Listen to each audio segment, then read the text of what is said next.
మనం స్పోకెన్ హిందీ నేర్చుకుంటున్నాం ఆ రోజు కొన్ని పదాలు. సో ఇందులో కొన్ని పదాలు నేను ఓన్లీ పదాలు చెప్తున్నా, వాటి మీనింగ్స్ తెలుగులో చెప్తున్నా, కానీ వాటితో ఎలా మాట్లాడాలనేది మనకు తెలియదు.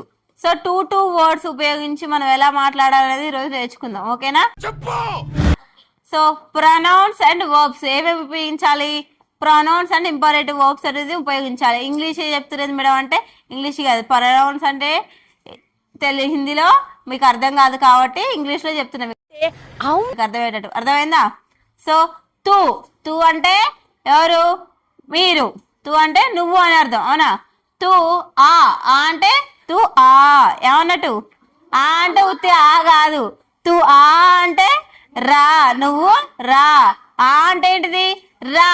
ఆ అంటే ఏంటిది? రా. తూ ఆ అంటే నువ్వు రా. ఆవో, ఆవో అంటే రమ్ము, ఆవో అంటే రమ్ము. తుమ్ ఆవో, రా అనే పదానికి తూ వచ్చింది, అవునా? వర్డ్ ఫార్మేషన్ ఆ అనే పదానికి తు ఆవో అన్నాం. తుమ్ అనే దానికి ఏమనాలి మనము? తుమ్ ఆవో అనాలి. ఏమనాలి? తుమ్ ఆవో, మీరు రండి అని అర్థం. తుమ్ ఆవో అంటే నువ్వు రా లేదా మీరు రండి. ఆపు, ఆపు ఆయియే, ఆయి అంటే ఏంటిది? రండి అని అర్థం. ఆయి అంటే రండి. తుమ్ ఆపు ఆయియే, తుమ్ ఆవో అంటే రమ్ము, మీరు రండి. మీరు రండి అని అర్థం. ఆయి అంటే రండి, ఆయి అంటే రండి.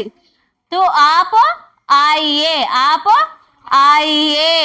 జా, జా అంటే వెళ్ళు. తు జా, నువ్వు వెళ్ళు. తుమ్ జావో,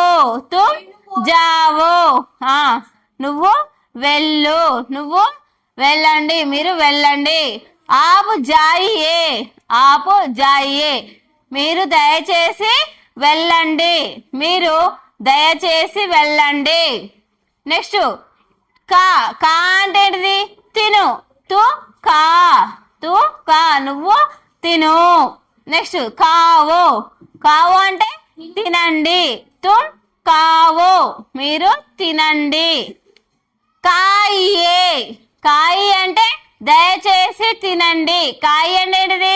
దయచేసి తినండి.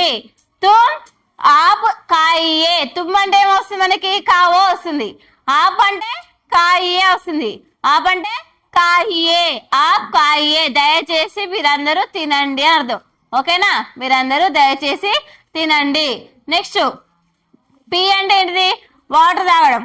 పి అంటే